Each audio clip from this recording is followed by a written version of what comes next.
How does a band go from this to this to this I got blisters on my fingers! in just 7.5 years? The Beatles just kept evolving, which is insane because they still maintained popularity and influence and were growing as artists the whole time. Technically, they weren't in just one successful band, they were in several successful bands. Completely defying genres and defining genres. Defying?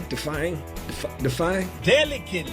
I saw a comment the other day that said if I have to keep making videos about how the Beatles aren't overrated, means that they're overrated, which is totally backwards because I can do this all day. It's called hoisting yourself on your own petard. Because I can keep listing more and more reasons the Beatles were supremely influential with no end in sight, means that they're appropriately rated. What's going on? What happened where I have to explain that the Beatles are good? Hot take, the Beatles were awesome. There might be some snarky people out there that say, well, the last 60 years happened. Well, we're still talking about it. How soon people forget.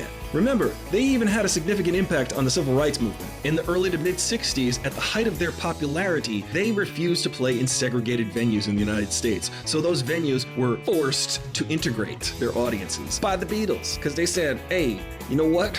Racism, that's bad. That's as big a hot take as me saying the Beatles are good. If you like these videos, give me a like and send this to your friend who says the Beatles are overrated. Follow for more. That's the Beatles.